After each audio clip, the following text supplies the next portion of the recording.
it's such an interesting time that wherever you look, there seems to be something that could possibly disturb our mind, our heart, and also create obstacles in terms of how we can move forward in action.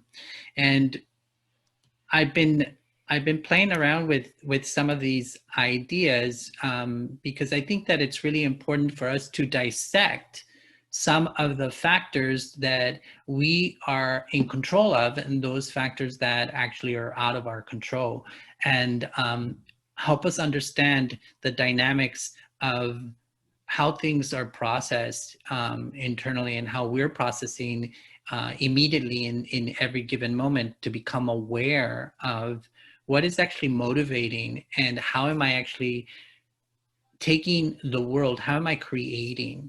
So how I think, this is something for us to think about and contemplate in this process. So what the exploration of the class is, how I think, feel, and act is rooted in three main factors: who I choose to be in the moment. So every moment it has the possibility to shift us from our own identity, for our own sense of understanding ourselves, from a different ways of seeing, feeling. All these things come into action, and so it's really important for us to understand first that it's a choice.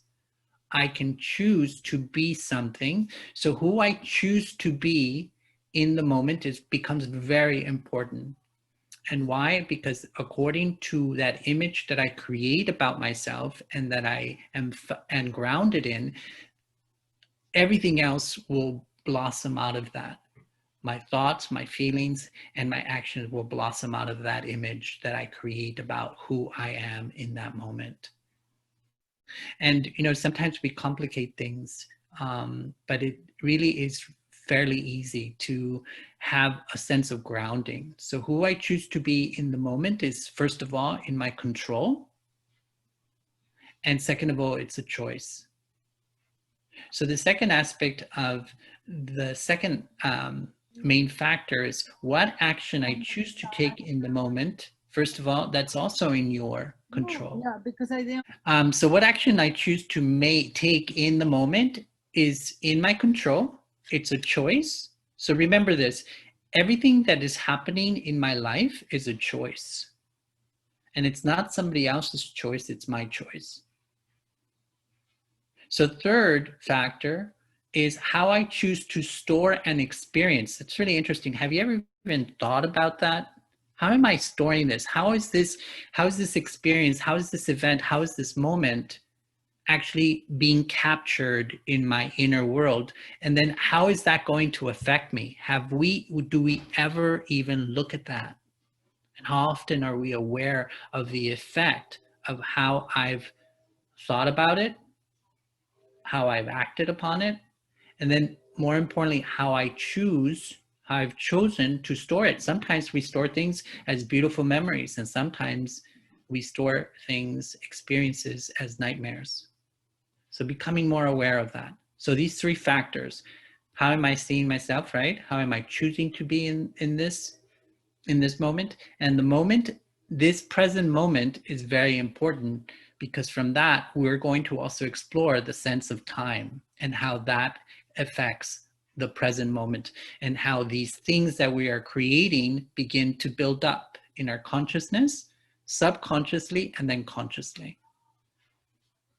Does anybody have a question? So the exploration is simple. We're going to look at how our thinking, our feeling, and our actions are rooted in these factors: who I choose to be, my actions that I'm taking and how they're going to affect, and then how I choose to store it. And why are these factors so important? Does everybody understand the idea of belief systems? Right now, we are in a really interesting time in history because there are so many new belief systems that are being impressed upon our minds. The belief system that it is loving to do X, such as wearing a mask. It is a loving, compassionate act. right? So all these things that we are being given visually, and also the words that are being used, all of these have a experience internally, and they're causing upon us, they're creating worlds. Words create worlds. And these worlds, when you put them together, they create belief systems. And what happens is that we begin to create patterns of thinking, patterns of feeling, and patterns of action according to these ideas that we have accepted as belief systems. And these belief systems affect the way that I see myself internally and externally. So first of all, how I see myself when I look inside. And then externally, how I see myself in terms of my relationships and the world. So self, and then family and friends. How am I in my relationships outside of myself? And then, one of the big focuses that's shifting right now is work. Before, people used to go to offices, used to conduct the belief system that, in order for you to be successful, you had to go to an office. Now, in order for you to be successful, you stay home and you do the work independently for most part, and you are Zooming. So these belief systems, these paradigms, these ways of thinking, these ways of doing, they're all shifting. And that's all that's happening. It's just ideas shifting your mind, shifting your heart, and then shifting the way you're acting. So words become really powerful because the word actually is the beginning of me shifting the way I live. So putting importance to the kind of words, kind of ideas that I actually start to absorb into my consciousness, into my mind, is extraordinarily important for us to be aware, especially these days when we are just being bombarded by messages. We go on the train, we go on the highway, and you have billboards that are feeding you messages. So it's very important for us to understand the effect of these messages and the effect of us actually understanding that when we absorb it, it's actually creating. So we're going to look at that process of how am I creating a personality? How am I creating the sense of me?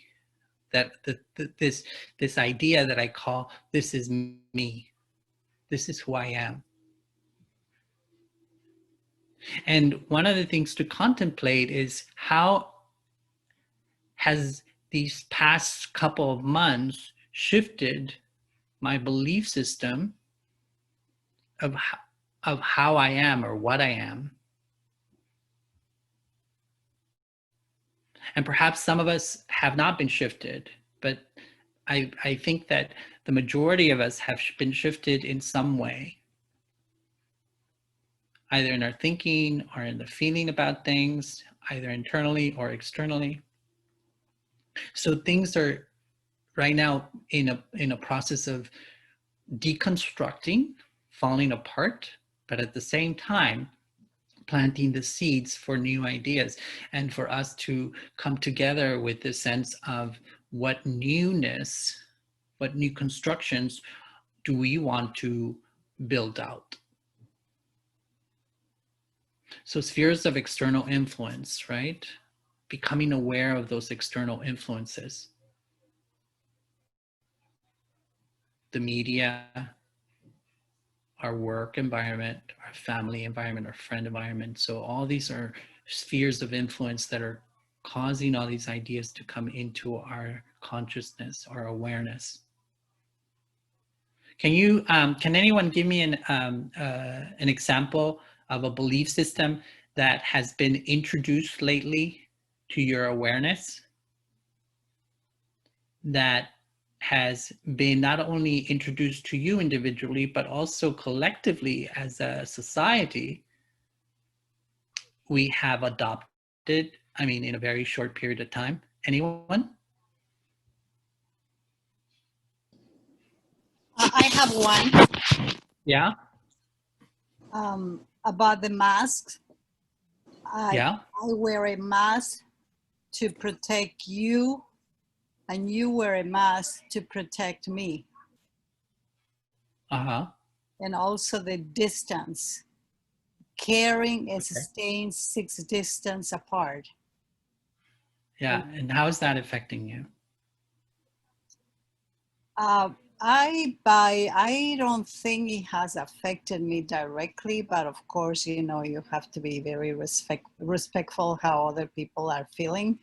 But Uh-huh. it's how, like you're saying, they just put in this belief system, and people are really rapidly, I see, they're Mm-hmm. adapting to that idea to make it quote unquote normal.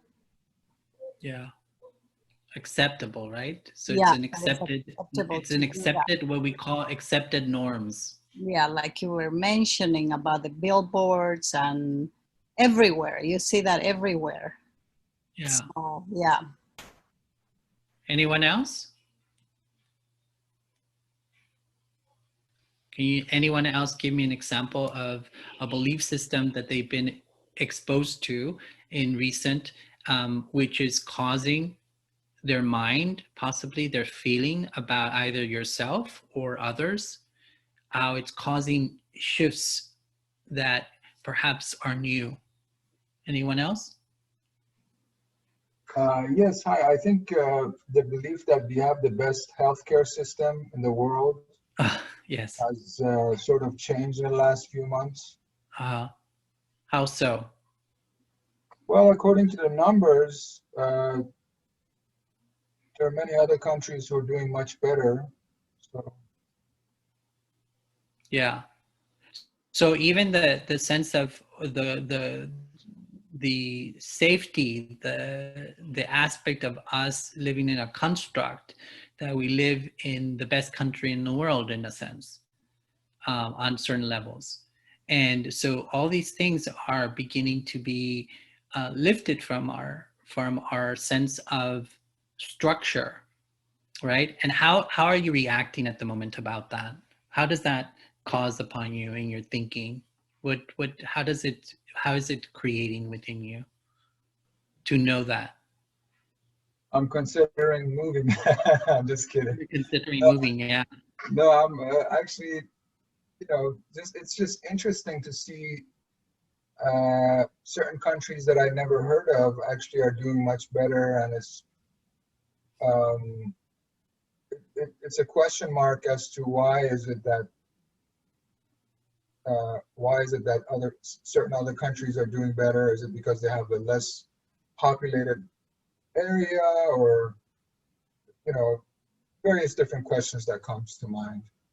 Yeah, so what's happening right now is that these new realities are being presented, stuff that we couldn't even imagine were to be true, right? So we're all this uncovering, all this unveiling is occurring at the moment, where these ideas that we thought were absolute truths are being uncovered to for us to actually see a deeper reality, a new construct that actually exists underneath the surface of what's painted for us and what we have become so accustomed to believing, right? To saying this is how it is, this is the truth. So it's a time to refresh. Anyone else? I have one.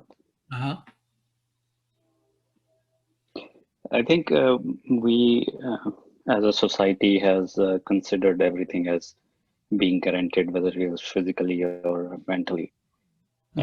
And with the 6 months period, uh, I think there is a learning cycle here that um, everything can finish, everything can change, but how strong we are mentally and how strongly we accept things and manipulate and change our lifestyle is a key. Yeah. So how we relate to how we actually even, what is the the image of me becomes really important, because if I don't have a strong image of who I am, if I don't have a strong experience of who I am, what happens is that you're very easily moved, shifted. And an entire world was shifted in just a very, very short time. When you think about how societies, from a cultural perspective, how a culture is created, it's created through a long period of time. And this has been a very short period where a new culture has been created, and a culture, and not only that includes the individual, but it has a unified field to it as well, as a collective, has created a certain phenomena, a certain experience where people have become so inculcated, indoctrinated through the messaging, be it through media, be it through whatever it is, even through every form of visual information is actually saying the same things. And this type of of dialogue that society is having with the individuals through messaging is causing a shift in reality. A reality about the self, and a shift in reality in terms of the unified field as a collective, it could be as a city, as a country, as a world. So it's really important for us to, again, start to understand the mechanics of how these belief systems are actually affecting us, and also how quickly they can shift. And also that there's much, much, much underneath all these belief systems that are constantly shifting and are regulated by the different groups, by the different associations that we have created through our lives, that there are certain things lying underneath that become natural and actually are real, that will hold throughout time. So there's temporary, and then there's things that don't shift. They're just constant. Even if we are not practicing them, or we're not in awareness of them, they're still there. They still exist, and they're waiting for us to activate them. So we're going to explore a little bit of that. Would anybody else like to add anything or ask a question?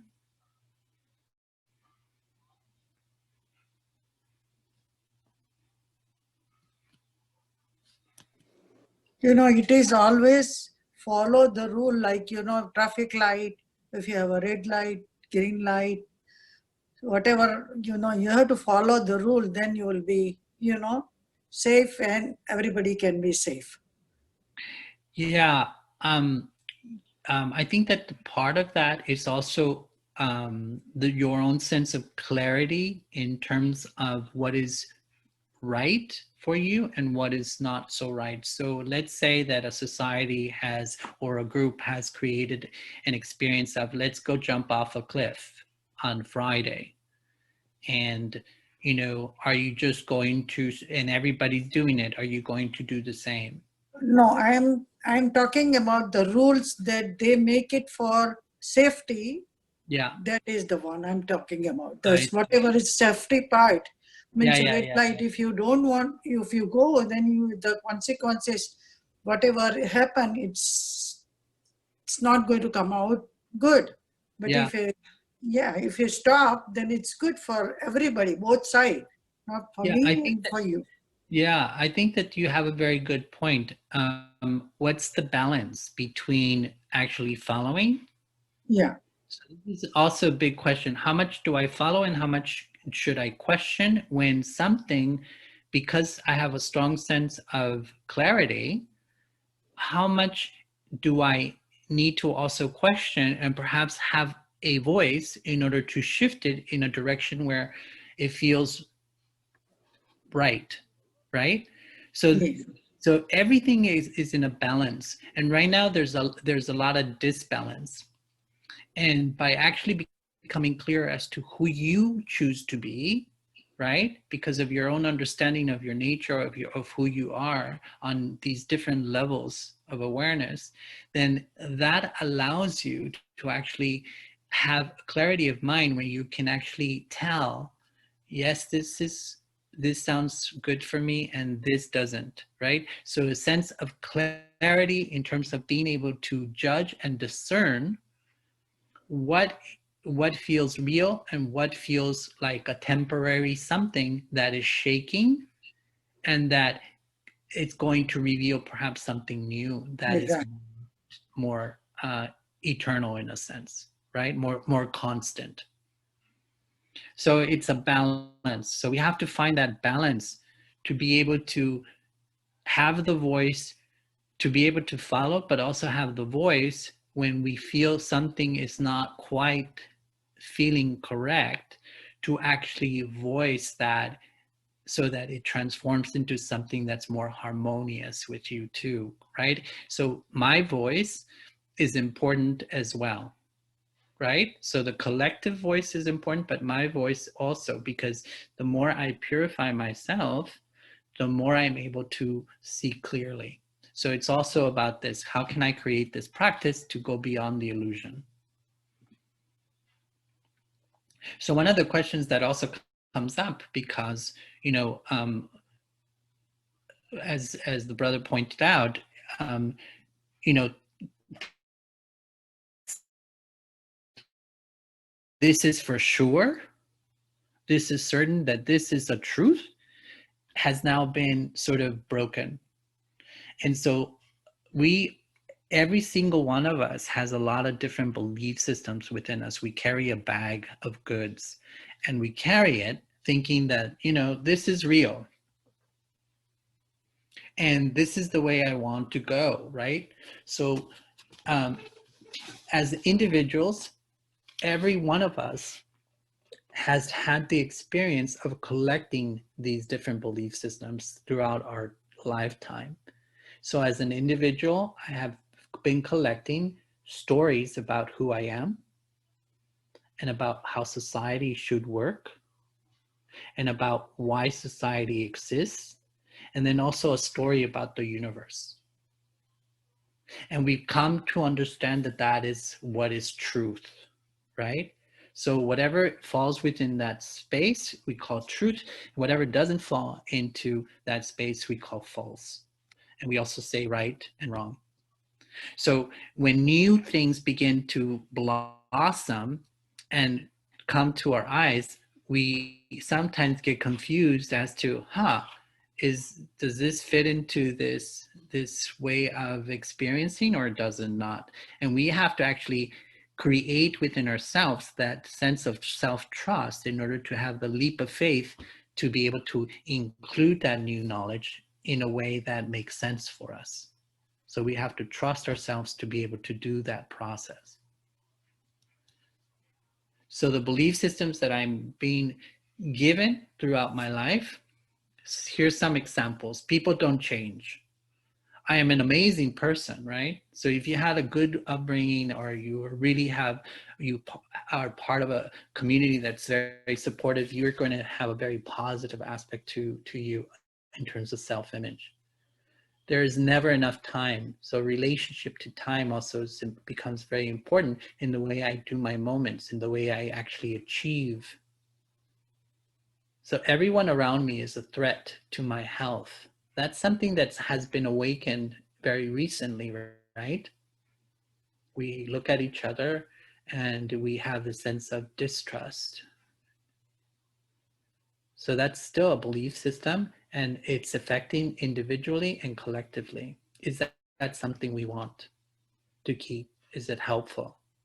Is it doing what it's, quote, saying it's supposed to be doing? Or is it creating different problems? I work to survive. Life is a blessing. I experience abundance. So even in times when we have very little, are we still having the capacity to experience the abundance and sunlight of looking and finding that which is abundant? Or are we just focused on the scarcity? And do we work out of that? Can anyone tell me a belief system right now? First, a belief system that they believe for themselves that is real and true and guides their life. Go ahead. So a belief system that you feel is true and guides your life. And then something that you're not so certain about. Perhaps it's a reason thing that has been introduced. How do I handle this? Is this real? Is this not real? Anyone?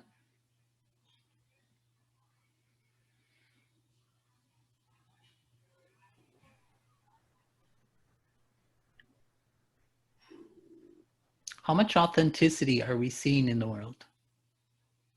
How much honesty are we seeing in the world?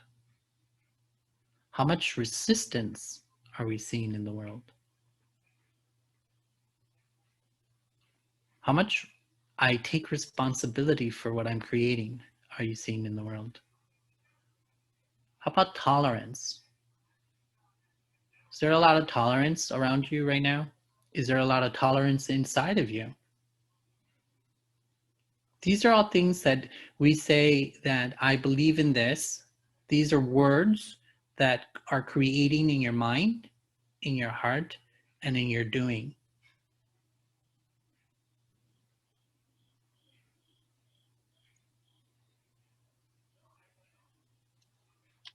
The thing that to keep in mind with all this is that belief systems are ideas that I have the power to let them go or to keep them.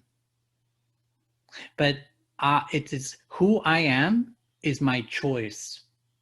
And I think that right now is the time where that needs to be very clear within all of us. I don't need someone to tell me who I am. I know who I am, right? I think that to be able to have a sense of self, but also have a sense of openness to add more to it, to add more that brings you benefit, brings you sense of enrichment, is powerful. And sometimes when we have bad experiences, what happens is we become closed off. We become rigid, stiff. And we forget that in order for us to grow, we need to be flexible, open, right? Engaging. And a lot of the belief systems right now that are being thrown at us are actually doing the opposite. They're separating us. They're not creating a sense of unity. No. Nor trust. Please, exclamation point. So we need to know who we are in these types of moments where things don't feel quite right, or perhaps they feel quite right for you. And then you need to understand, why do they feel right? So who I am is my choice. It's nobody else's responsibility. Okay? Just because an idea is thrown at you, is given to you, it doesn't mean you have to accept it.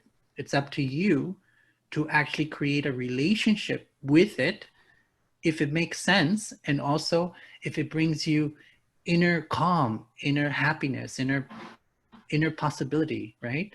If it makes you feel whole, if it makes you feel healthy.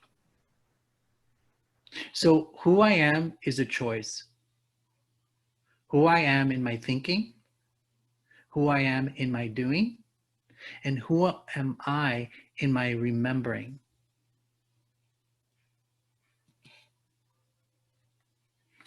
So if I ask the question, what is your best natural potential?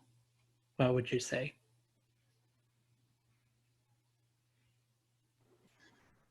I can always remain in peace.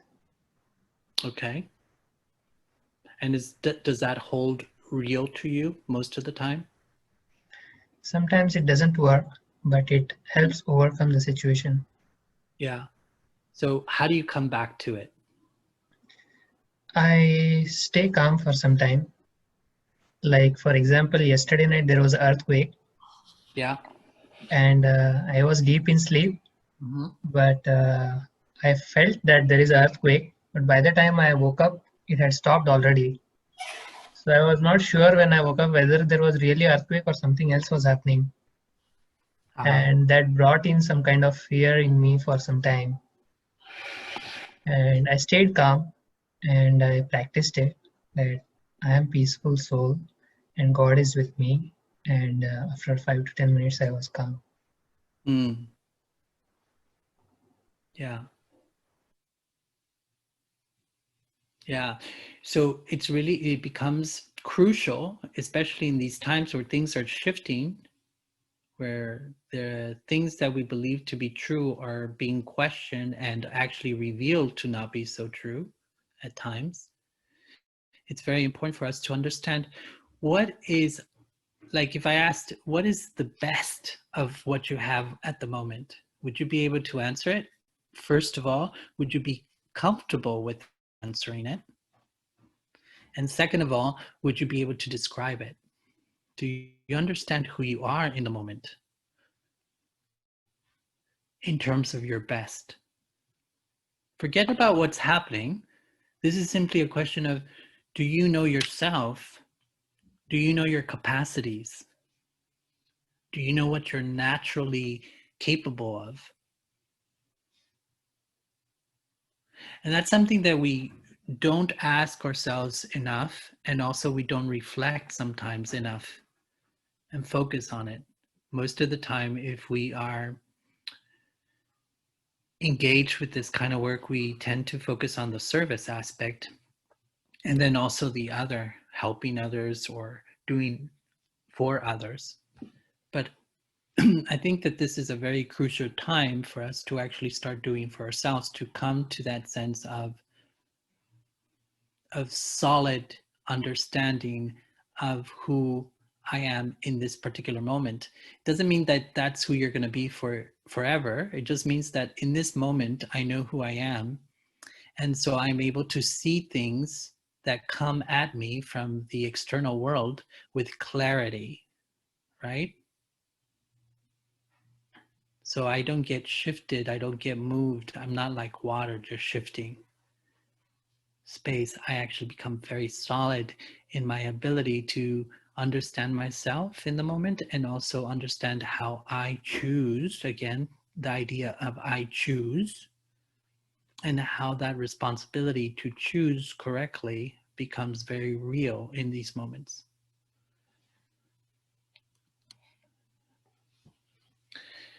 As some of you may know, and some of you may not know, this is a very interesting time in terms of what we call the cycle of consciousness, or the cycle of time.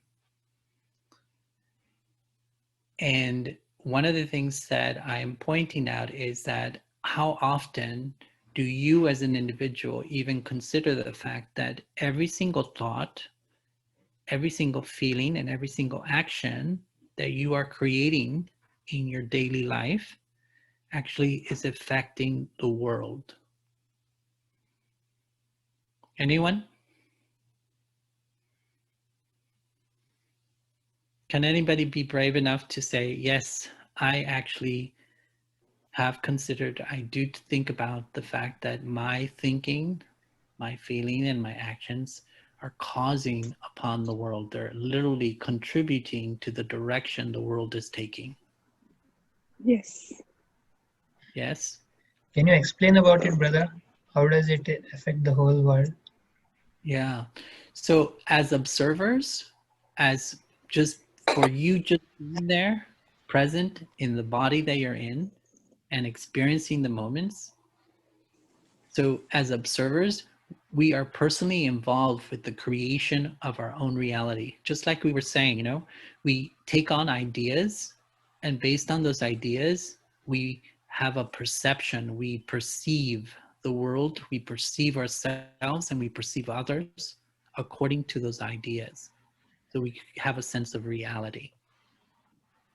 And scientists today actually are fascinated. This is a really fascinating aspect of what's happening in conjunction with this sense of cycle of consciousness, is that physicists are being forced to admit that the universe is a mental construction. It means that my thoughts, the vibrations I'm creating with my thoughts, are actually creating the reality.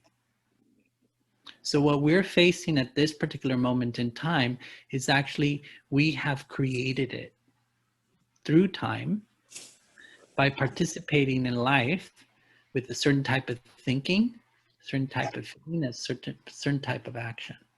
So each one of us has played our individual roles in what we are experiencing. And it's important to understand that, right? Because only when we change can the world change. Right? Auntie? Hello? Yes? Hi. Hi. So it's very important for us. Did you want to add something? Yeah, I had a thought, and I don't know if this is quite where you're going, but when COVID was first starting to happen, Mm-hmm.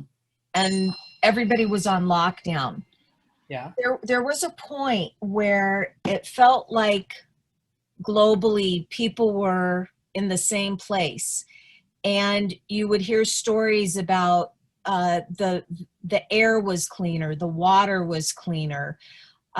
It was almost like there was, even though it was started by something horrible, there was something good coming out of it. And it was very fearful for me, but at that point, I sort of felt a sense of community with the world. Yeah. And now it's gone away.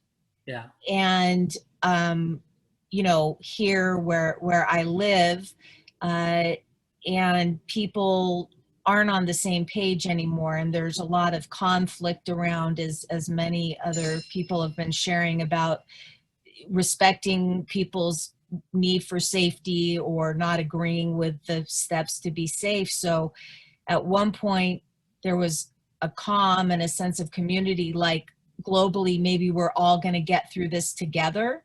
Yeah. And now I feel not as confident about that.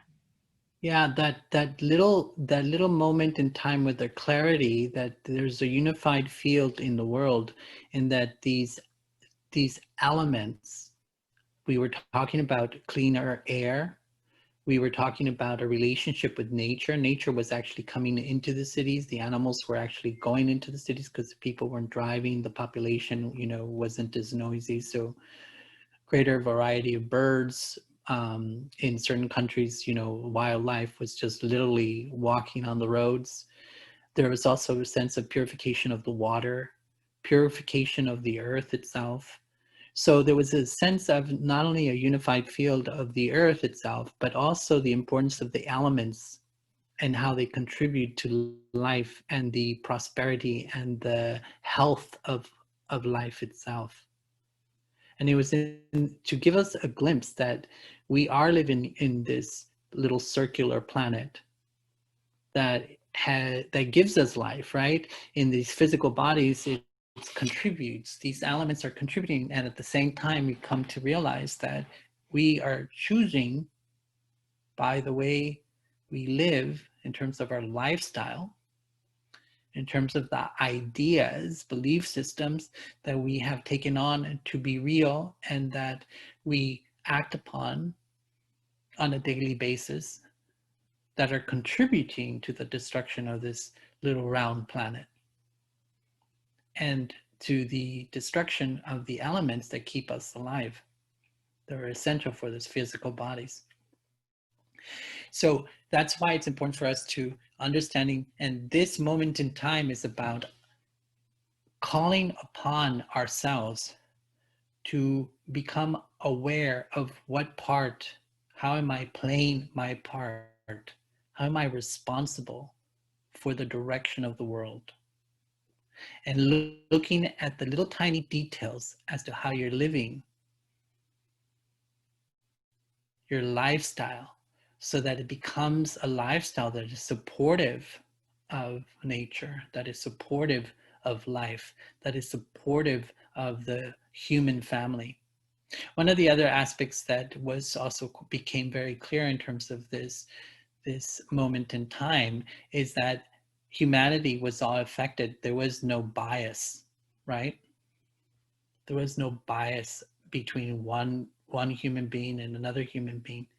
It was a unified field, and disease is like that. So as a unified field, we had a common thread, a common weakness. And so we need to contemplate at this particular time and go deeply into the exploration of who do I choose to be? Not necessarily just contemplating who have I been, but right now in this particular moment, who do I choose to be and how do I want to move forward? It's not about just listening to what is being told for me to do or be, but it's really for me to now consider who I choose to be and how I choose to live in the way that contributes to the world in the way that I choose to contribute, whether positive or negative or in between. It's your choice. So these great sense of what am I, who am I? So this cycle of time in terms of becoming more aware of self is nothing but a call for this process called individuation. And individuation is, yes, there's a lot of billboards, there's a lot of media, there's all kinds of messages, there's all these belief systems. This group says that I should be like this, I should look like this, I should talk like this, I should respect my fellow man, my fellow women this way. So there's all these different ways of doing life that are coming at us all the time. And society as a whole just keeps adding more and more do this and do that. So individuating is the process where you begin to look at these not from any other perspective of just simply looking at a menu and you're going to select what you want to eat. What is it that I want to live by? What feels natural? What feels real for me? What feels true for me? And individuation is that process of coming to the self. So it's an autonomous process, meaning only you can reach that individual wholeness by going into the experience and the experiment of yourself. So both on a psychological and spiritual completeness. It's a realization of the self, which is the conjunction. It's basically bringing together the conscious and the unconscious both in your personal sense of this is who I am, but also collectively, this is how I am in relationship to everything around me, but also this is how I want to contribute. And then it's a choice. Everything's a choice. No one in this world, no human being, no government, nothing in this world can actually take away the choice that you have. I choose to live, I choose to say, I choose to think, and I choose to feel this way. So those things in this bag that you've been carrying throughout your life, there's certain things in there that have become wasteful, that don't allow you to live in harmony with yourself and with others. So those things that actually are no longer working, those are the kind of things that this particular time is calling you to let go of. So the question for you individually, for each one of us, is what in me is working? And what in me has consistently worked in my favor? And it's not in my favor in terms of in a selfish way, but in my favor in terms of bringing harmony, happiness, joy. And what has actually just depleted my power, what has taken away my power, and then letting go of those things. So really becoming clear and clean about what I choose to be because it feels natural and right. And we're going to experiment a little bit with some of these ideas, because one of the things that we realize is that the only thing that is in our control is the way I choose to take in the exterior effects of the world. So every stimuli that comes to me, that my sense organs is capturing, I have a choice to make. And even before that comes into me, I have a choice to make. And that choice is, who is looking out through these eyes? Who's actually inside listening? Who's listening? Who's feeling?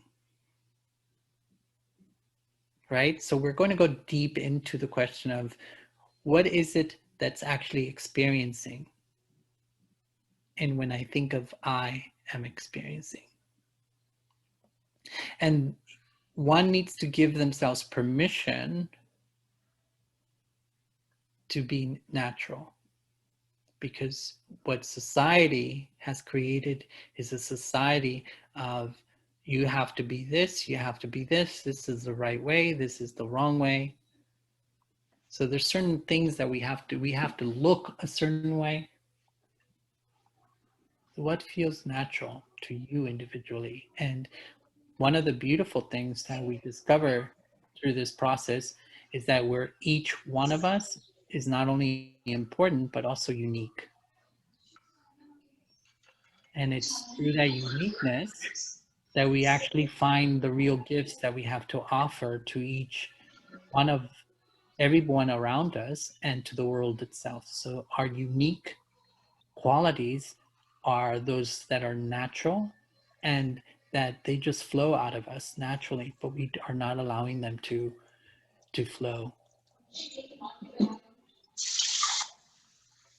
So are you ready to give yourself permission to be natural, to let go of whatever it is that you feel has been thrown at you, which when you do it, it just doesn't feel right? Anyone? Would it be possible to explain what you mean by natural a bit further? Because, I mean, when I think about that word, someone may naturally be an angry person. Are they supposed to give themselves permission to be angry because that's what naturally their reaction is? Yeah, that's a very good point. Actually, what we have come to call things natural, actually, things like anger, things like hatred, things like intolerance, things like resistance, all those things that we have come to believe that are natural are those kind of things that in this particular period in our exploration, naturally they kind of break away from us because we come to learn that these things are totally not natural and that these are belief systems that we have been educated in one way or another through our own life experience, through society, in order for us to actually think that these things are natural. So we're going to learn what is really natural and what isn't really natural. So we're going to go deeper into that. So we're going to, and I think that what's natural, it also is a very personal experience. And we're going to explore that through these different experimentations. So first of all, would you, as an individual, say it is natural to produce energizing thoughts? Would that just kind of flow out of your mouth? It is natural for me to produce energizing thoughts. It is natural for me to produce beautiful, positive thoughts. Is it natural?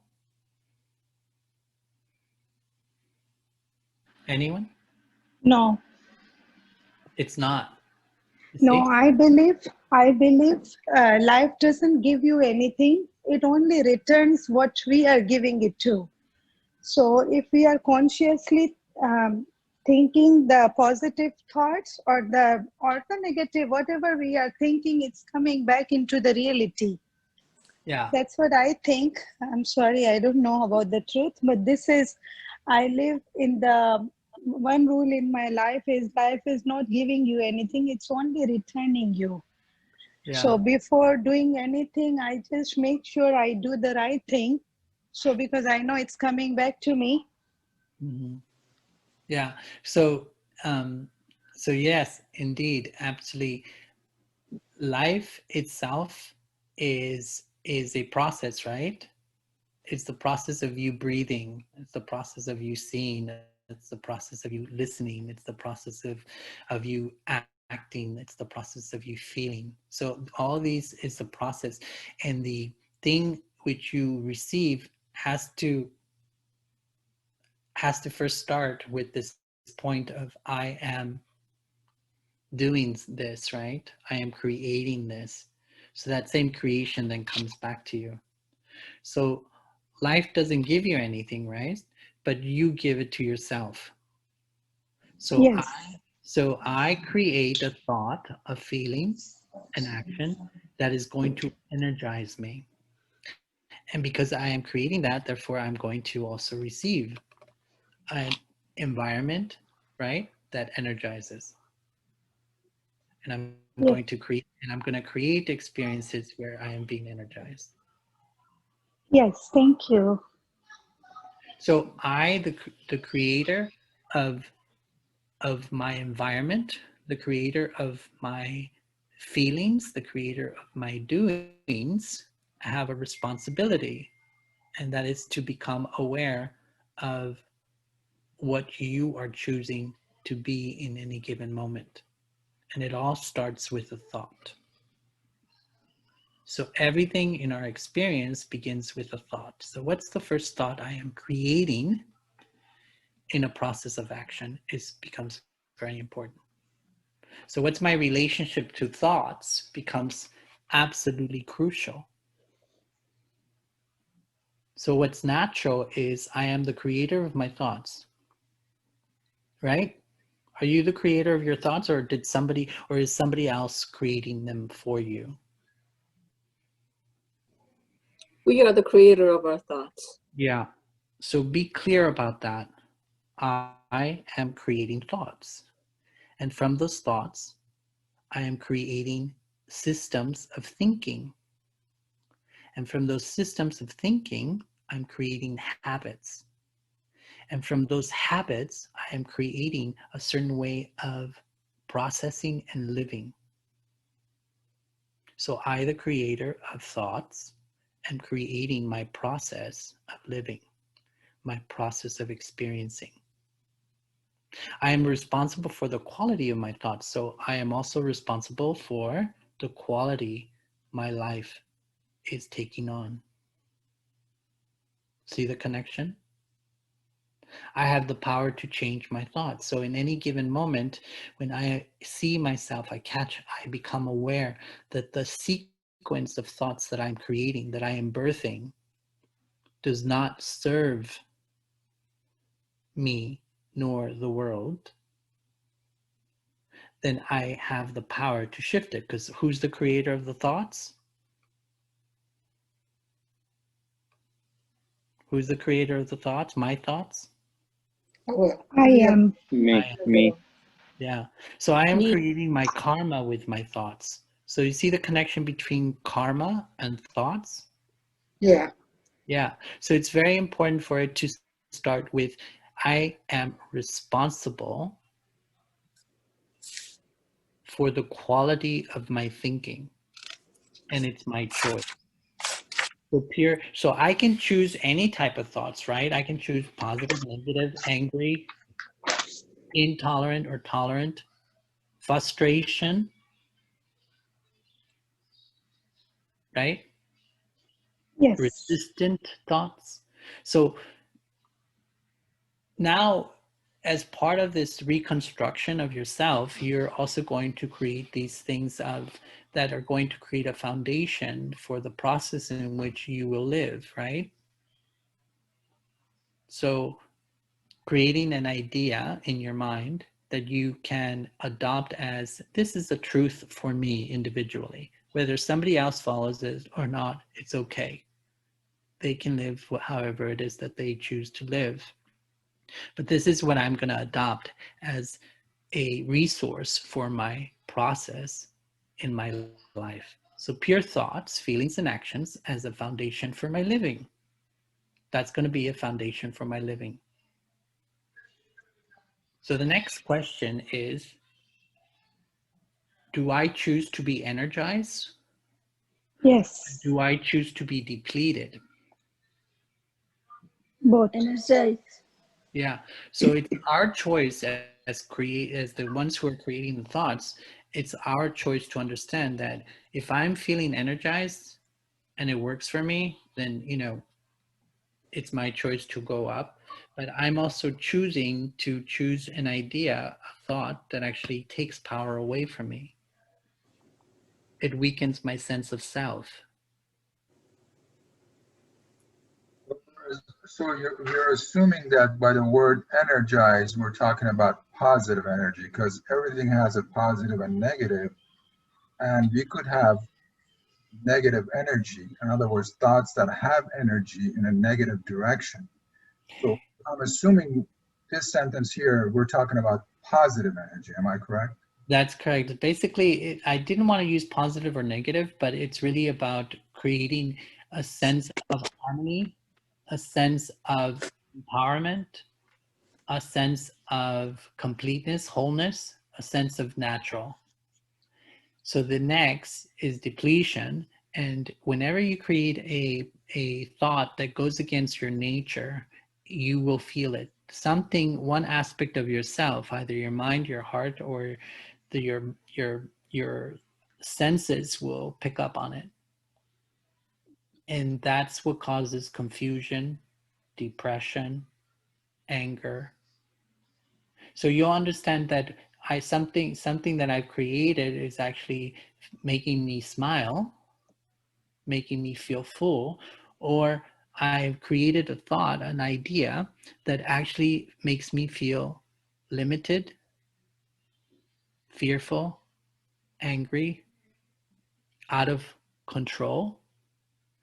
See, it's the choice of what kind of process you're using in your whole system actually has an effect, and it's going to one that's going to cause a holding and energizing, like giving you power, or one that actually is going to deplete, it's going to decrease your sense of being, and it always has a negative effect, either with yourself, and then it spreads out very quickly into your outer world, into your relationships.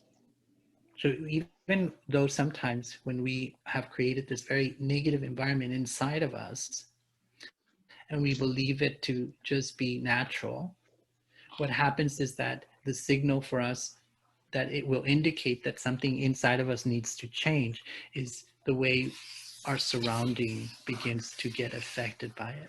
So we begin to notice that we have very negative relationships, relationships that don't work. So you asked what the question of what is natural. Well, first of all, do we understand even what this thing that we call our body and that we call our system, what that's about? So first of all, taking time to actually explore that. Are you taking time to explore the elements, the different elements that actually create you, that are part of your system, of your ecosystem? And as we said before, belief systems are temporary. These things that come and go, and they just keep more and more and more keep adding from the temporary space of how we exist in this physical and also in this physical plane called the physical world. And then there's an aspect of energy, right? And that energy aspect is eternal. It's the natural, because the body actually changes with time and changes. So it's by nature, it's changing. So in its sense, the dynamic of the core aspect of the soul, we'll call it the soul. You can use another word, life energy, life force, whatever you feel comfortable. But is everybody okay with me using the word soul? I don't want to distract the conversation from using a word that Yes. somebody doesn't feel comfortable with. Yes. So Yes. this energy is an aspect of ourself which we don't explore enough, and how it actually integrates into the experience called life. So understanding the integrated self is an exploration that at this particular time becomes very important. It's a question that only you can answer and only you can explore, because it's a very personal journey.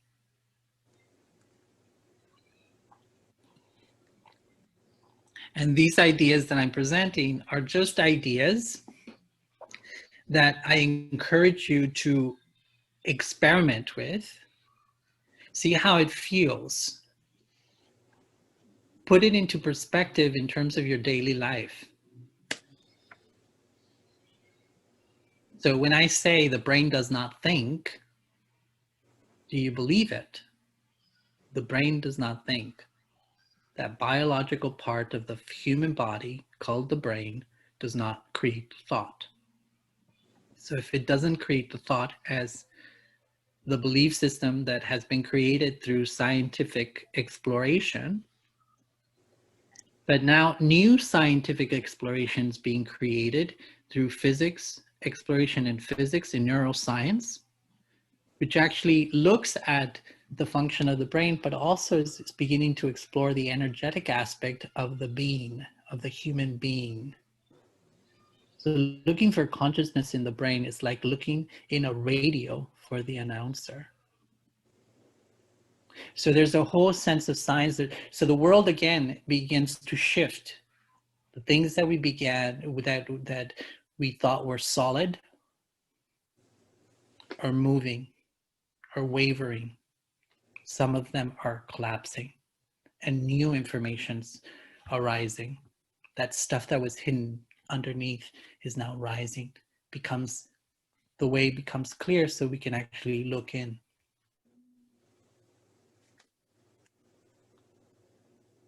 So I, the soul, have a body and have sense organs, right? So most of the belief systems, in many ways, in many cultures, is I, the physical body, have a soul. So it's really even important to look at the difference between the perception, the orientation of saying one versus the other. So I, the physical body, okay, have a soul, as opposed to I, the soul, have a physical body. The experience is completely different. The way I'm going to think is going to be different. The way I'm going to feel about things is going to be different. So these fields of operation, how I'm going to operate, how I'm going to take in the world, how I'm also going to perceive myself will be shifting. Just based on that shift in the phrase, I, the soul, have a body versus I, the body, have a soul. And in this diagram, I just want to illustrate it so that it's very clear for us to kind of manifest it in a way that's practical. So the conscious mind is the one that creates thoughts, the emotions, and desires within the soul. It's a part of the soul, and it's not part of the body. Okay? So this is the system of the soul itself. So intellect, it judges and discriminates. It says, oh, you know, based on the information you say that you hold to be true and that you have been living by, meaning that you have created action, you have created sequence of thoughts, you have created feelings and actions based on these thoughts, ideas. I would say that this particular situation is not good for you, and I would say that this is good for you. So that's what the intellect does. It helps you decide what's right and what's wrong, what's true and what's false. And that's part of the soul.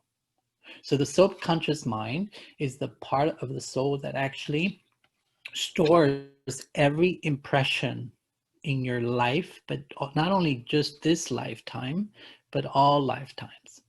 So that would bring us into the conversation of reincarnation or the eternity of the soul.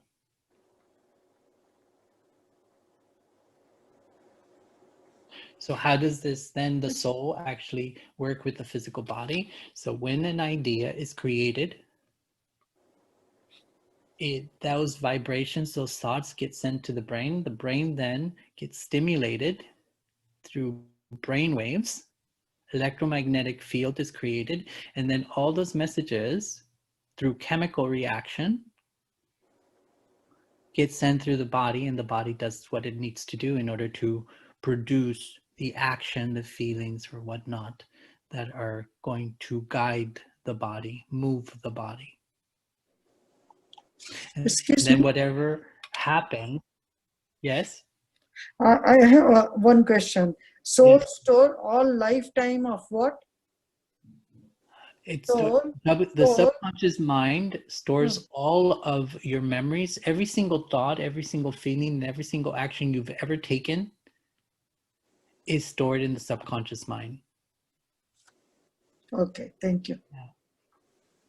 So it's very important for us to then, as I said before, this is just an idea that I have played around for more than 20 years, and it has actually worked in terms of how it's helped me process life in a way that actually creates a phenomena that helps me remain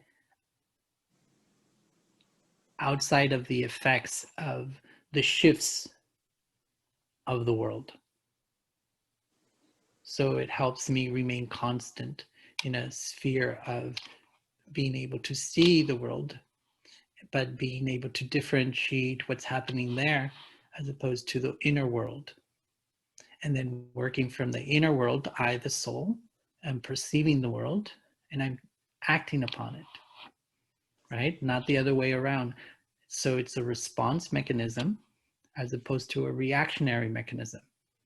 So when I'm not working from a solid sense of self, what happens is I constantly am reacting. So I feel the pressure, I feel the resistance, I feel the need to control it, I feel the anxiety, I feel this, I feel that, right? In relationship to whatever's coming and happening in my circle or sphere of action. So understanding this sense of cycle, the ecosystem becomes very important. So what's natural? Again, what's natural? So according to this particular path, what's natural is that virtues, these 5 virtues, purity, peace, love, spiritual power, and bliss, are natural to the soul. And from these, all other virtues are born. So a main practice in terms of soul consciousness is I am a peaceful soul. I am peace. So you're going beyond just the word, but you're becoming the energy, the force of peace. I am peace living. I am peace living and reflecting myself, within myself, and everything that surrounds me, my family, my friends, at work, wherever I go, that's peace working. So it becomes important for us to differentiate between what is universal, what is also eternal versus what's conditional. And values versus virtues. Values is a temporary thing that comes with belief systems. So there's so many belief systems that have been thrown at us through time, and each one of them carries value system as well. So depending on who I choose to be or how I choose to view myself, those are the value systems that I will be enacting. But if I work out of I am this separate being outside of the belief systems. I am this energy, right? And my soul, an eternal being who works out of virtues, then I'm working out of my nature, and I'm also working out of that which is true and real, and that can never fail in terms of creating positive result. It's something really interesting, because if you actually play around and experiment a lot with this, you'll see that when you're working out of virtue in your thinking, your feeling, and your action, unless it's tainted with some negative aspect, it always gives a positive result.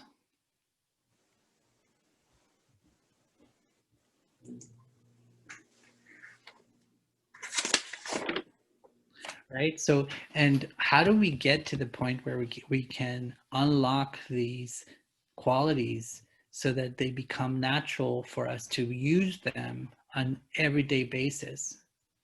And in order to do that, we must enter inner silence. So whether you take on a meditative practice or you take a contemplative practice, or whatever it is, it's important for us to take the time to be in silence. Yeah. To be with ourselves, so that we can then hear, to learn to hear, to listen to what's there. Because only then can we actually clean up as well.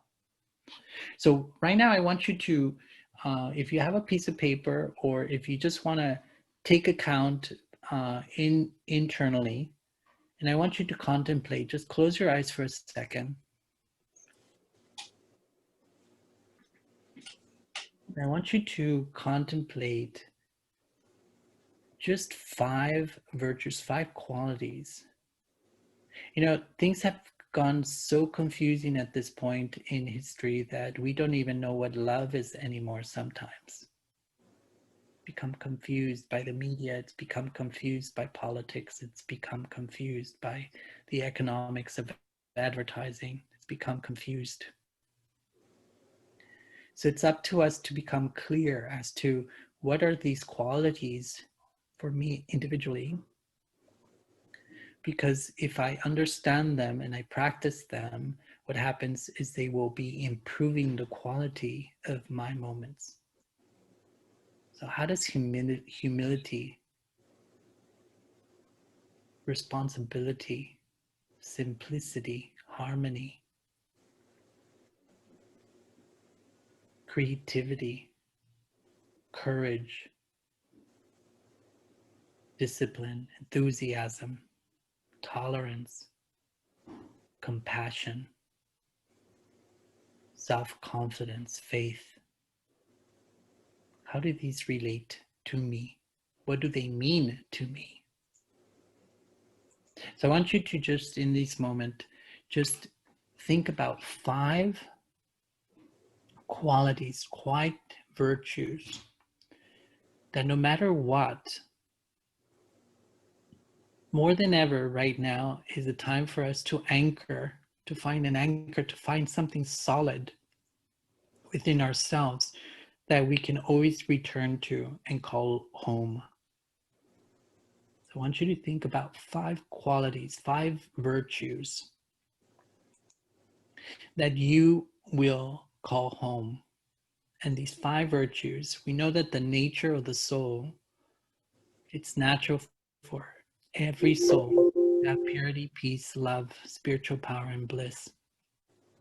But each individual has uniqueness.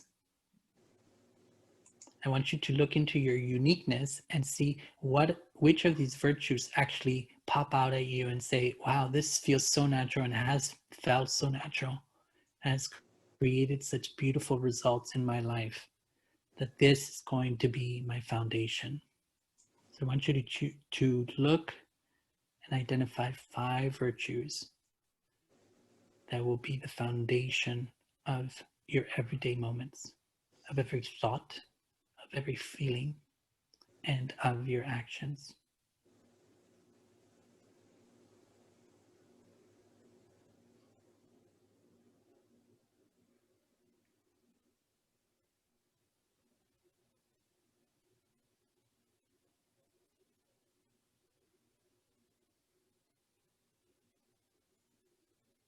And if it's not 5, whatever naturally comes to you, whatever virtues come to you and speak to you.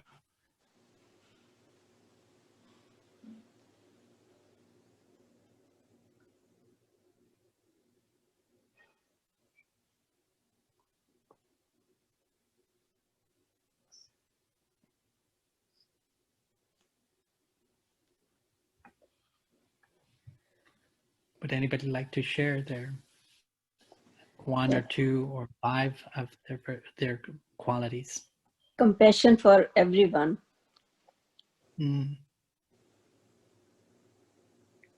Anyone else? I wrote down loyal, but I don't know if that's a virtue. Yes, Loyalty. you're loyal. Sure.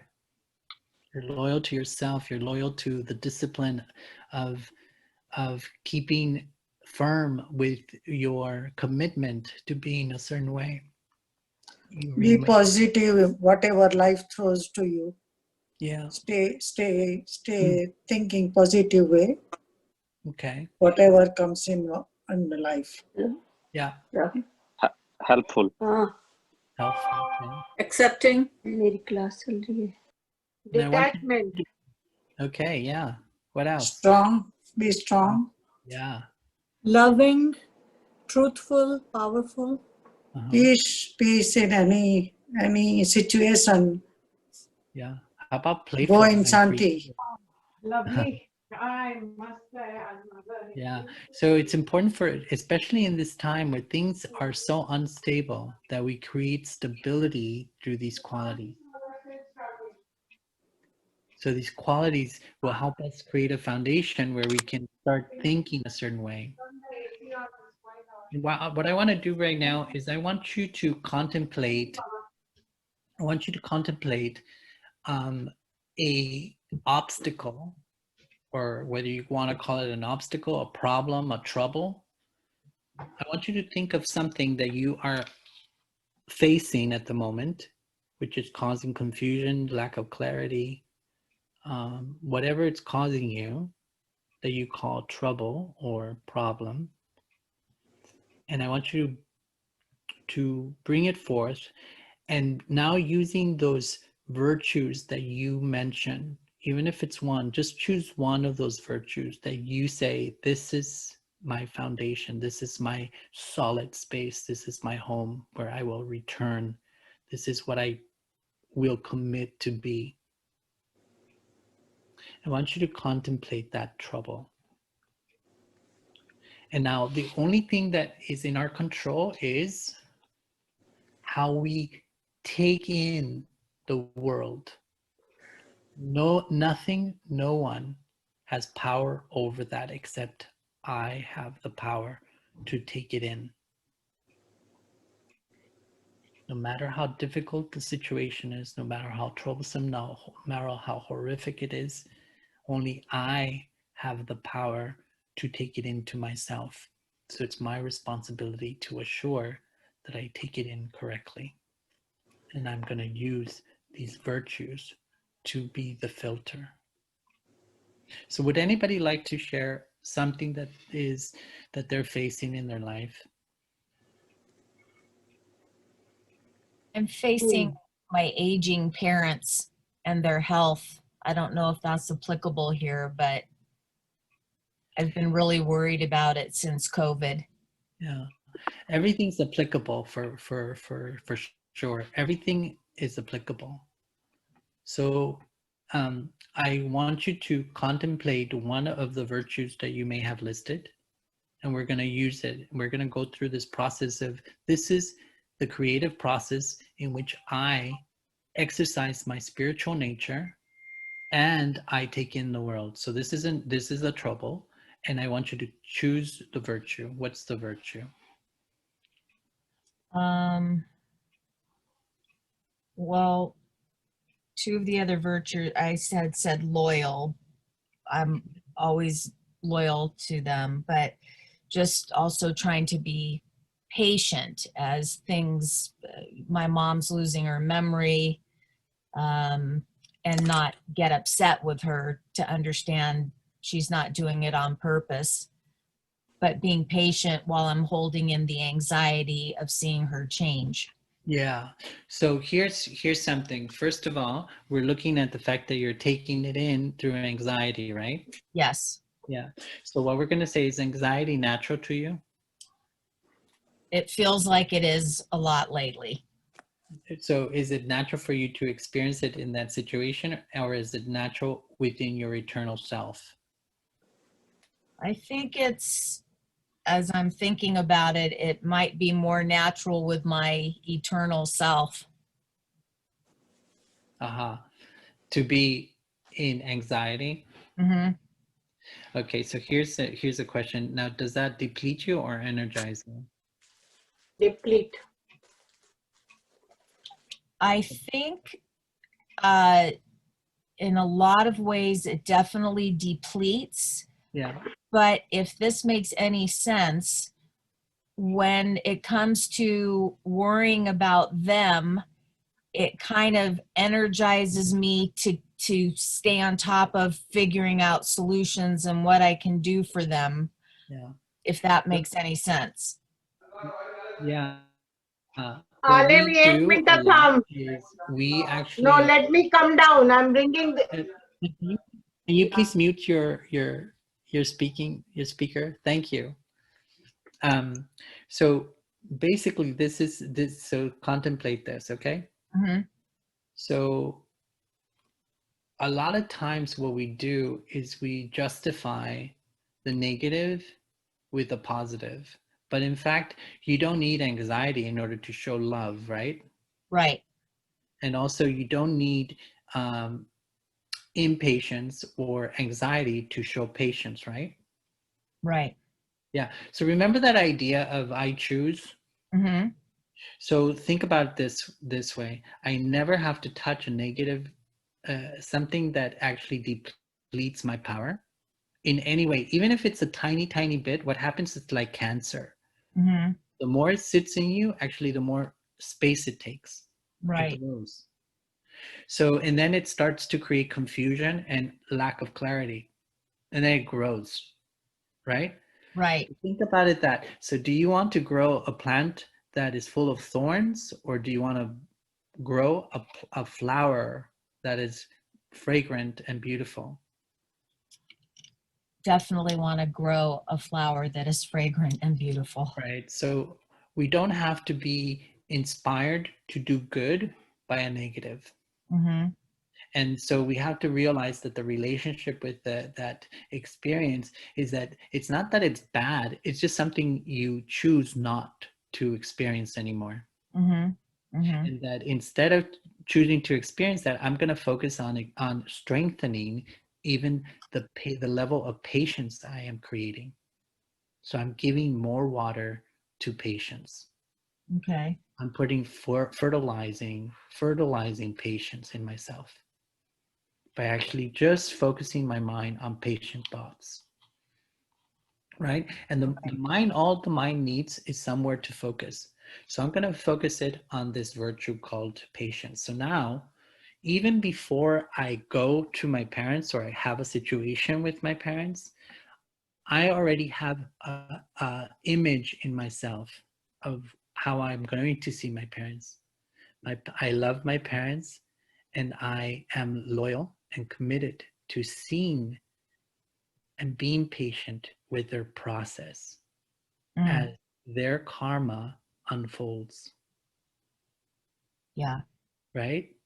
Yeah. So we're creating it's a process of thinking, and we are grounding it in virtue, because it's unnecessary for us to use the stuff that takes power away from us and grows like a cancer. Yeah. I think I'm fighting against the karma of their process because I'm afraid, where that process ultimately leads. But what you said about the more it sits and it grows, you lose clarity. And I think, yeah, I lose clarity, and the fear takes over, and I have to choose to see it differently, frame it differently, and go back to, you know, also my love for them, and the patience and the trust of just being there wherever it goes. Yeah. So would you prefer somebody to have 1 minute of absolute bliss or 1,000 years of suffering? 1 minute of absolute bliss. Yeah. So think about that. Yeah. Contemplate those. So how I even, before even seeing, I have to know where I am. Right. Internally. So I, the patient being, patience. I am patience looking through these eyes, and I'm seeing the story of these two souls, right? Who happen to be playing the role of parents, and who are going through this process within their physical body, of their body going through these different stages. Wow, what a beautiful witness, right? And now I have the opportunity to shower them with love, to show how loyal I am to all the gifts that they've shared with me. Yeah.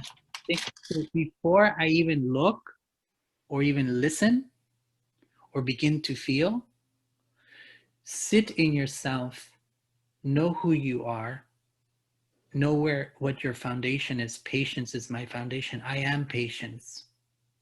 Then patience begins to look out through the eyes. Mm-hmm. Patience begins to listen through the ears, and patience begins to do action. And then once patience begins to take in information, pay attention that patience is also the foundation of the story. Bring form and meaning to it. My story about this, right? Right. My poor mom and dad, they're suffering, as opposed to my beautiful mom and dad are going through this process of change. And I am being given the opportunity to support them through this transition. Wow. Right? And I think the God chooses you, that you are the best candidate for this kind of caring, that you can give it to your mom or dad. Yeah. And stay in this position one day, take one day at a time. I know your position, but just if I say stay in one day at a time, take one day at a time, and meditate a lot. Means in the morning and the evening is for sure, but whenever it comes to you, just say Santi, Santi, like that. Help you. No, it was, I don't know. Yeah. But it helped to me. Yeah. So it's very important. Thank you. Yeah, it's very important for each one of us to find our way. Mm-hmm. And the way I'm suggesting is to find a way with the use of coming to your nature, your virtues. Choose one virtue that you're going to be working through. It's really amazing how this really works. I've been practicing for a very long time, and it's amazing how when you're working through virtue, things fall into place and they become light. I went through a journey through fighting cancer and overcoming it with my mom and having to face deep issues. But, you know, it's through the working of the virtues that empowered creativity to find solutions as well. Mm-hmm. So not only did I prepare myself with the virtue that I felt grounded in and that it felt was my foundation, but then I also created the story internally that supported that. And then I also created the action. I began to communicate that way. So I don't utter words that don't empower or suggest a healthy wellness. I choose the words that empower. So that really helped me to reframe it. And when you talk at the very beginning, words are worlds, and I'm a writer. And so to think of this in a different way, a different story, yeah, you've given me so much to think about, and so helpful. Thank you so much. Sure. And remember, the other thing is how are you storing this information in yourself so that then actually becomes supportive in the next moment? Right. Right. So it's a process.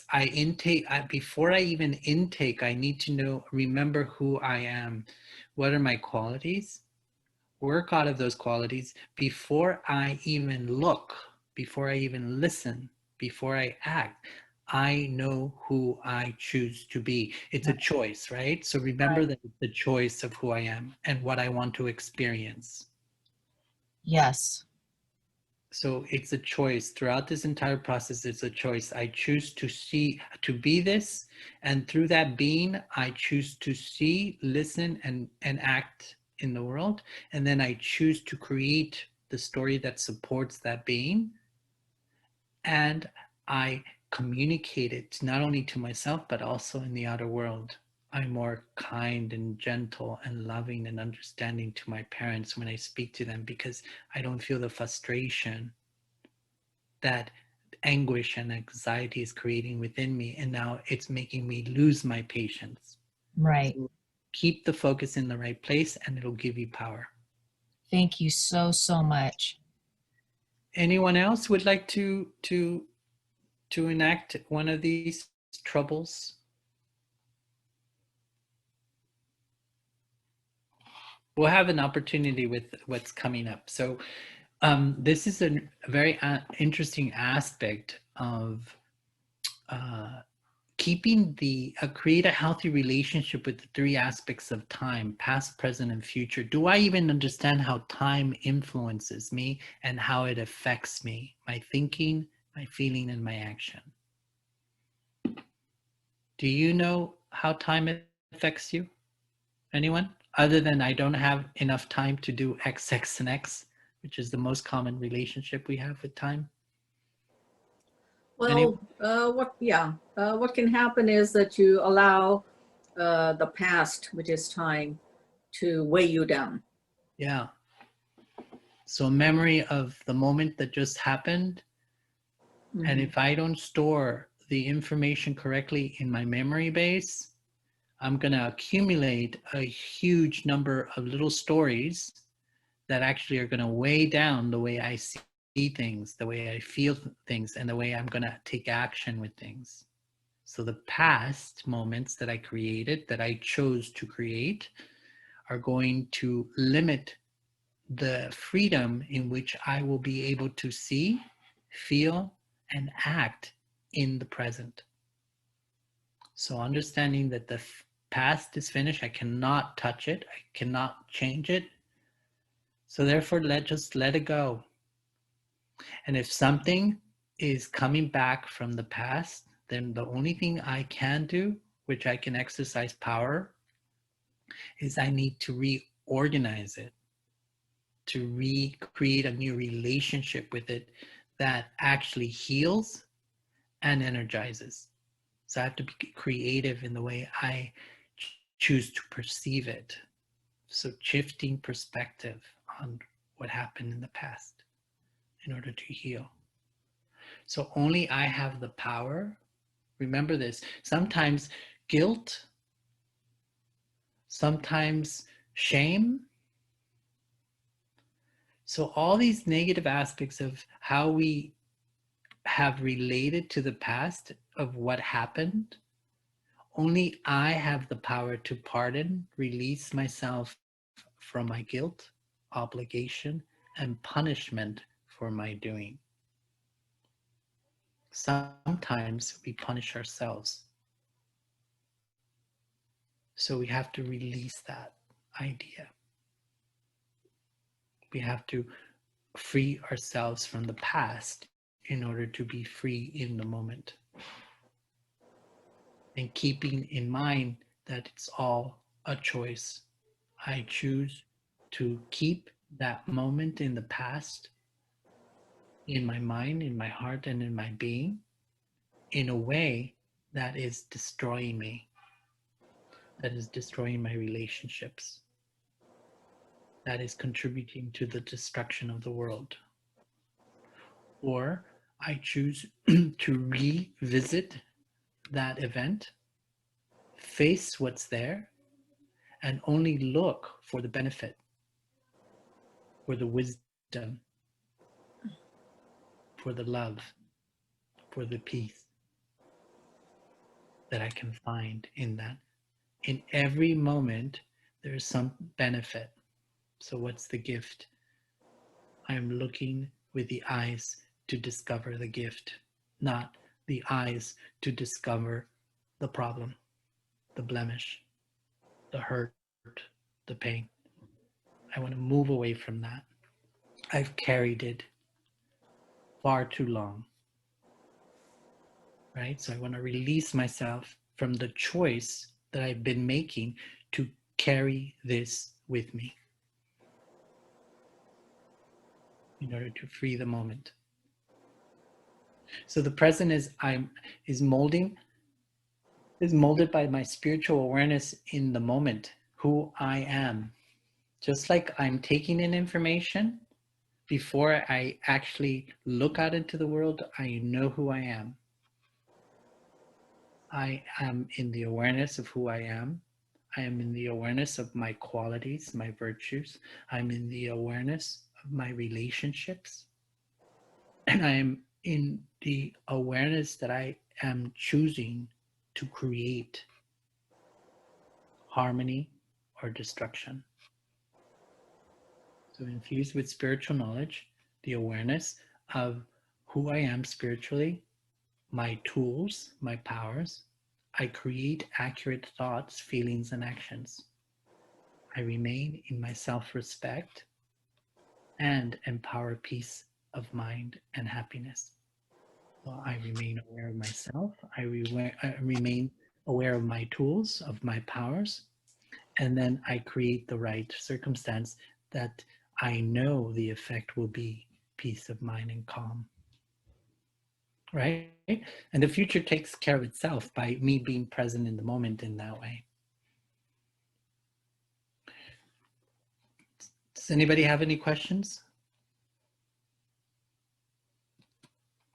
So we're going to do the same exercise. Would anybody like to volunteer something that they've been carrying with them for a very long time, and it just keeps dragging you down, dragging your internal world in terms of whatever it is creating inside of you that doesn't feel empowering, that is hurting, that is painful.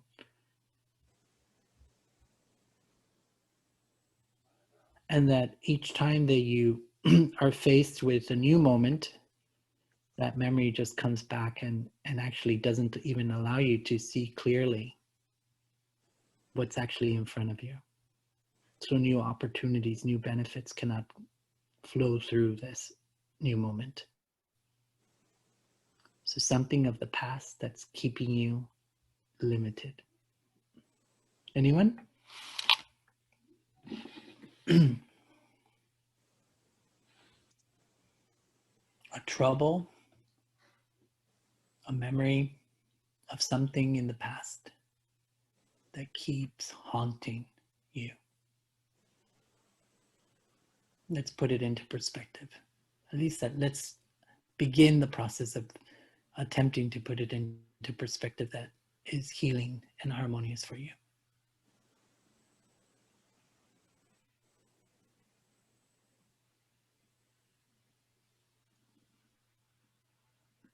Anyone?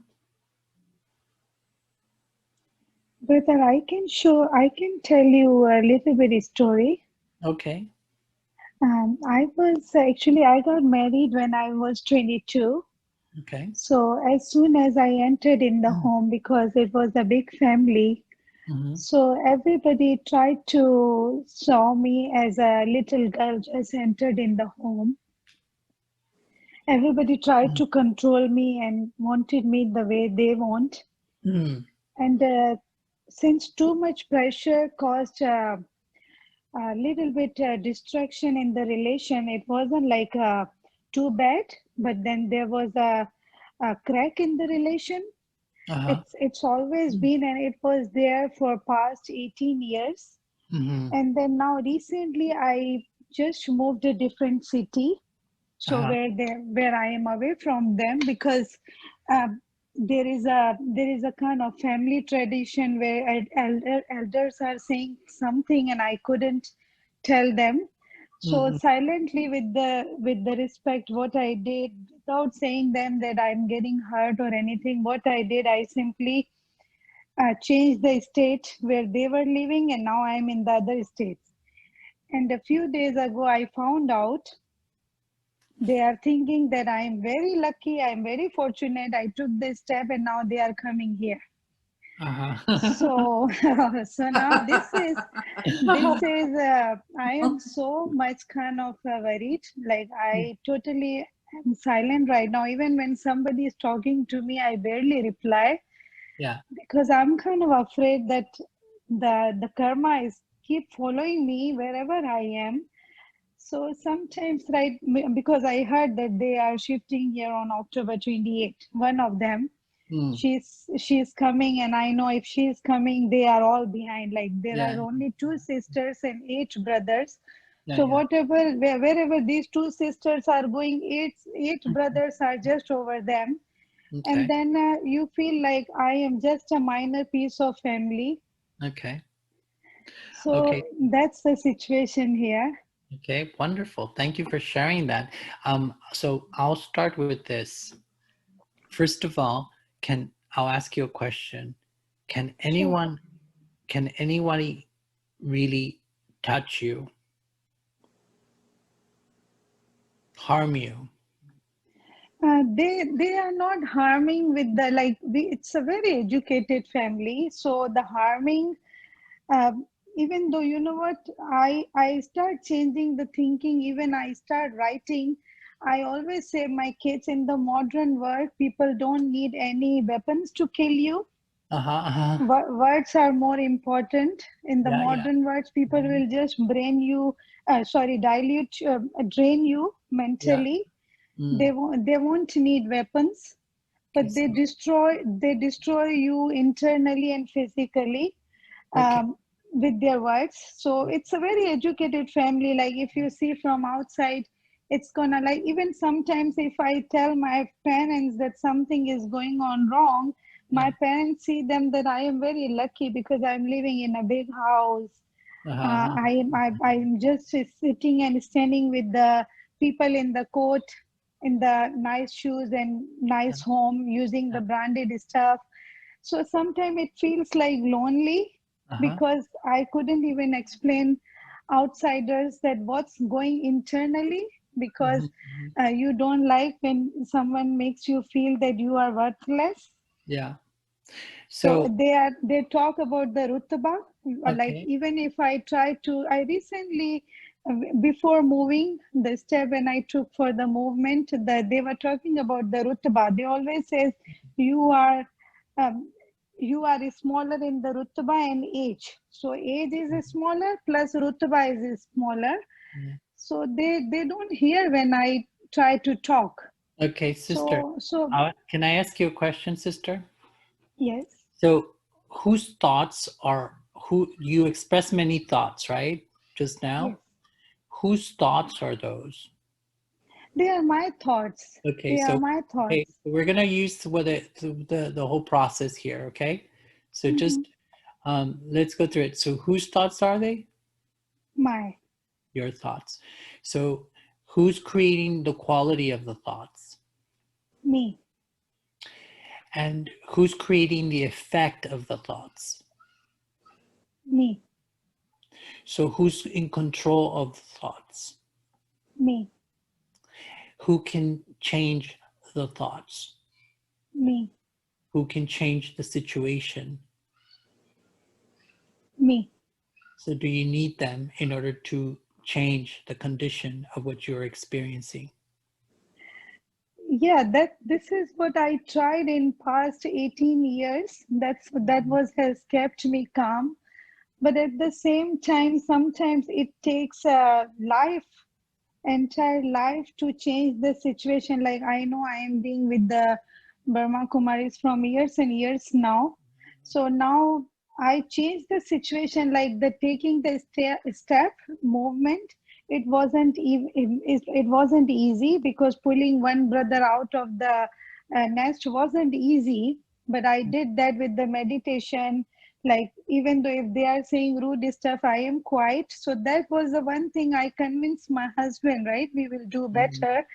So he came with me, because he knows that regardless of whatever is happening, I am not responding mentally or anything, and I'm kind of very resilient. One thing happened, and next day right away I become the different person. Like, that's fine. Whatever Yeah. is gone, it's gone. Okay, back to the Okay. life. So So sister, he likes. here's something for you to contemplate, okay? Mhm. We went through the experience of, so who do you need to be before they even before you even look out? Before you start Sorry. looking out into the outer world, and before you start listening to what they're saying, who do you need to be internally?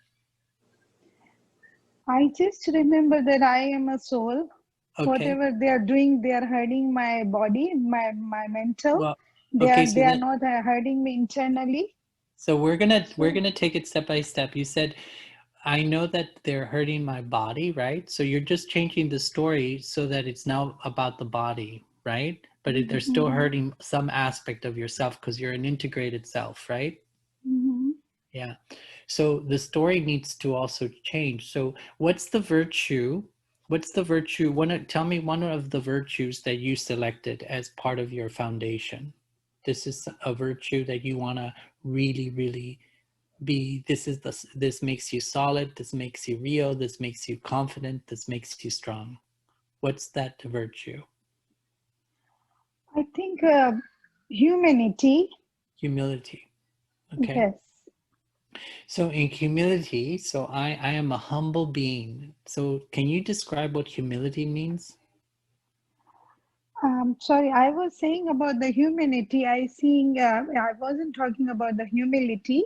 I was talking Oh, about humanity. Like, we are all souls here, right? humanity. So humanity. So what I believe is the main thing, the best, the relation between all of us is we are all human. We are created by God. Mhm. So this is, I feel the responsibility of taking that on my side. That's why I said life is not giving us anything. It's just returning of whatever we are doing. So that's the main virtue I am holding myself, and whatever someone is doing, I would just let them do, Okay, because I so feel like. sister, one of the things that is important for us to understand is that, remember, you said first, before it actually comes back to you, something was given, right? So Yes, who was the one who gave it? Who gave I it? gave it. Yeah. Okay, I give it, right? So you need to assure that what you're giving first is pure and clean. Okay. So what I'm saying is that before you even engage in the memory of this, you need to make sure that you're looking through the right lens. So if you want to look at it from I, the peaceful being, or Mhm. I, the so give me one of the virtues that did you have the opportunity to think about the five virtues that you would like to make as your foundation of your living? I didn't actually. Ah, okay, so that's okay. But consistently, one of the virtues, a virtue like love, compassion, humility, creativity, playfulness, um, respect, acceptance. So let's take acceptance. So do you understand what the word acceptance means? Yes. So in acceptance, I respect you. Okay, I give you Mhm. respect, and in the understanding that you are who you are perfectly, right? You are Yes. being just the person that you need to be for your karma. You're being who you need to be because that's who you are. That's how you created yourself. So that's how you're going to look at someone else, right? I Yes. accept you just as you are. So Okay. in acceptance, there is no judgment, right? Okay. I look at you and I accept you just the way you are, because I understand that whatever you are, you are creating for yourself. So who are they creating their own karma, or are they creating your karma? Creating their own karma. Okay, so do you have to worry about what they're doing?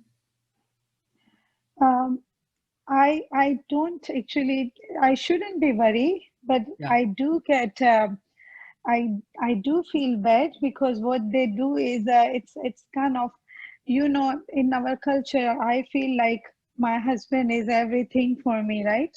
Mm. And then I have little 3 girls. And what happens when entire family makes them feel that she's younger and she doesn't know anything, and then kids feel the same thing. So I don't know if it's a past. Now I start feeling like it's coming in the future too, Yeah. because when sister-in-laws, they are telling my kids, so she doesn't know this. So then kids tell me, oh, you don't know anything. And then in the real world, now since it's been a 20 years of marriage, now I tell them that, well, I am modern. Like in today's world, they are different. Like God is giving me in a different way, because they are older than me. So now eventually the time comes when when my kid says I am wrong, the school people say your mom is right. So Yeah. now things are coming back. So, But then so it's still I'm kind of little bit afraid of my future, because kids see how I am being treated, and then they will treat me in the same way. okay, so sister, who's in charge of your future? It should be me. Yes, it's of No, course so me. here's something for you to contemplate. Everything in your life is a choice that you're making, not that Hmm. somebody else is making. Hmm. Everything in your life, everything in your mind, everything in your heart, and everything that you're doing is a choice that you're making. It has nothing to do with the other. Okay. Yes. Okay, so it is your responsibility to make the choice to shift, to change the relationship that you created in your mind about them in relationship to you and the children. Hmm. So it's up to you to create a thought. So I'll give you an example, okay? Sure. So my extended family, my husband's family, Hmm. is being exactly as they are. And I give them respect, and I understand that they say these words because that's what they have to say. Hmm. But these words have no effect in me because I know who I am. I know my Hmm. qualities, I know my power, right? Hmm. I just listen and I allow them out of respect and out of acceptance to speak their mind, because that's all they're looking for, is to be listened to. Hmm. I express love towards them by listening without judgment. But I also am never being affected in a negative way by what they say, because I know who I am. Hmm. I am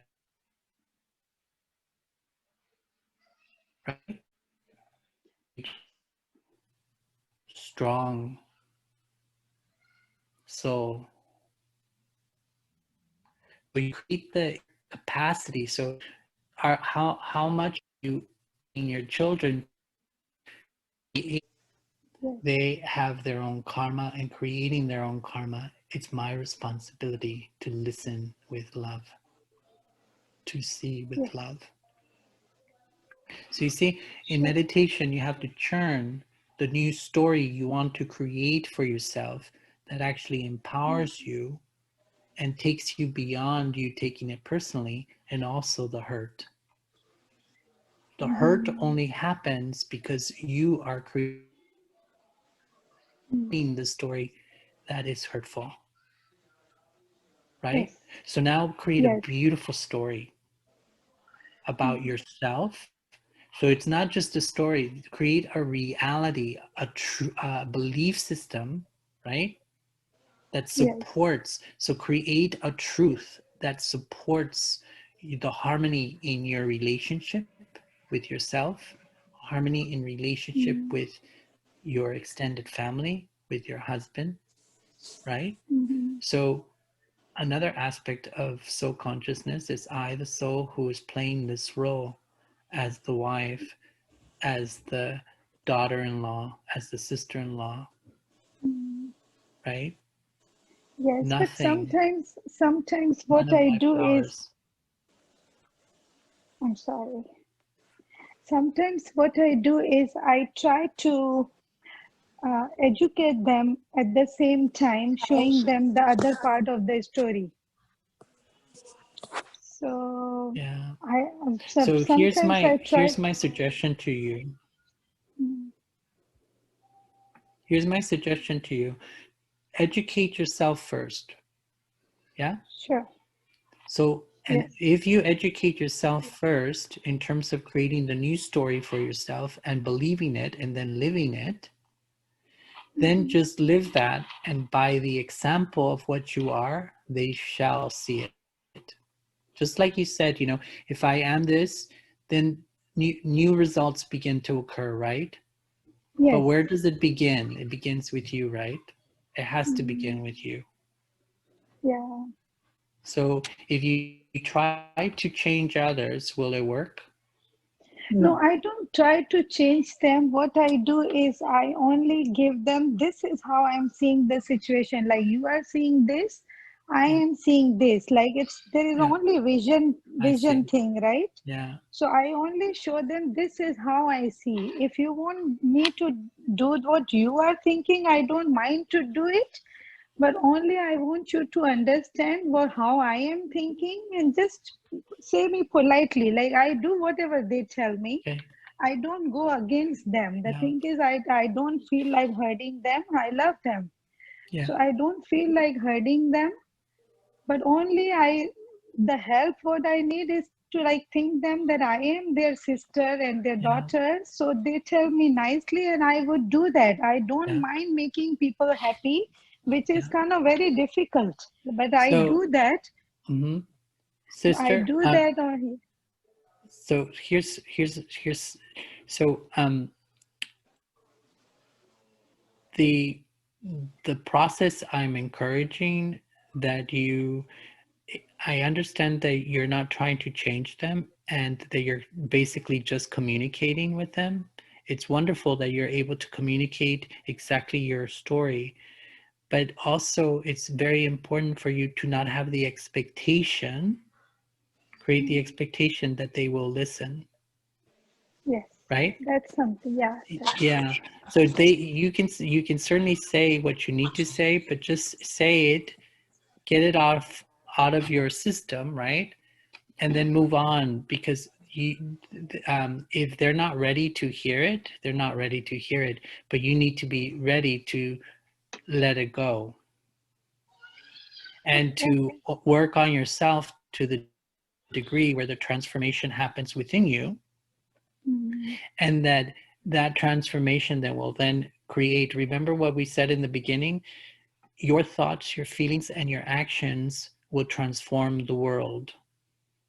yes, true. So in the same way, you need to then go back to yourself, transform your own internal process, so that then that whole relationship will then be transformed, and only focusing on that which you have to strengthen. Okay, thank you. Does that make sense? Because It that's does. the It only does. thing, that's in your control. Yeah. What they do, what they say, how they think, what they do is out of your control. And the only thing that's in your control is how you think, how you feel, and how you are in action. Yeah, everything is fine because I am with the Burma Kumaris for so long time. Yeah. So I'm already following those situations, but only that one thing that sometimes bother is that it's wasting time. Yeah. Like past 20 years, it feels like I could have done so much, but then I couldn't do because I am keep meditating, Hello. I'm keep calming Yeah. myself, right?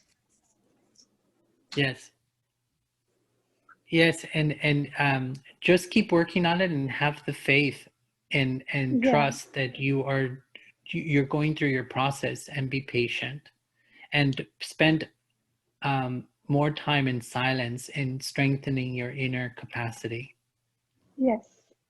Yeah, Yeah. it's a beautiful thing that you're doing, and thank you for Yeah, being you are so positive. brave.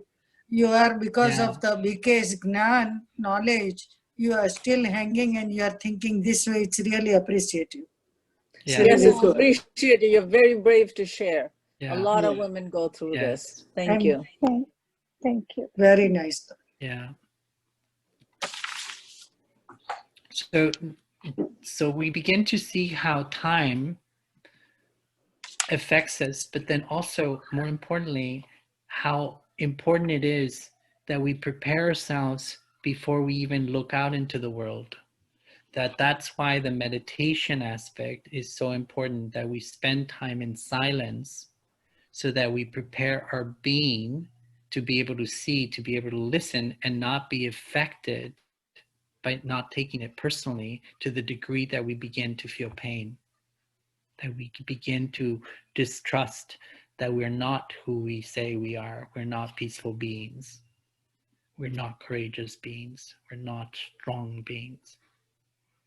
So preparing ourselves before we to strengthen our inner capacity, our inner identity, and then strengthen our ability to look out and be able to filter it through these qualities becomes important. So you see how the process of how the troubles then begin to transform? Because I am choosing, first of all, to look at things a certain way. I'm choosing to hear them a certain way, and I'm choosing to experience and feeling them a certain way based on who I say I am. I'm a peaceful being, I'm a loving being, I'm a compassionate being, I'm a whatever being. And the story that I am then telling myself about it is one that engages that power, that engages that same momentum of strength and courage. And then the way I'm going to communicate it is going to be the same. So the way it's going to be stored is going to be powerful, and it's going to be supportive in the next moment. Are there any questions? Is there any questions or ideas that you want to expand and we're about to close?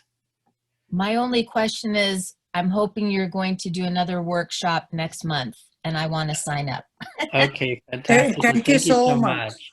Thank you so much. Really. I would very, second that. very I would love, if not a repeat of this workshop, the next level for this workshop.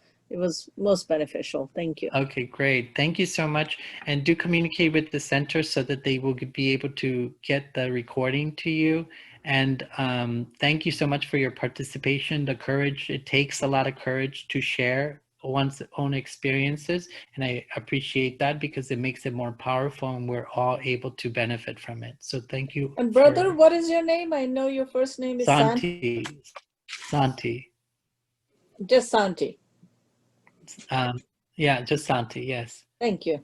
And so why don't we take 1 minute of silence, and I hope that all of you will also participate in the meditation hour so that you will take the benefit of the silence, because it is a powerful tool to strengthen that inner capacity, that inner sense of I am peaceful, I am beautiful, I am loving, I am compassionate, I am strong, I am courageous. Whatever it is that you choose to be, know that it's your choice, right? Om Shanti, everybody. Have a wonderful evening. Om Shanti. Om Shanti.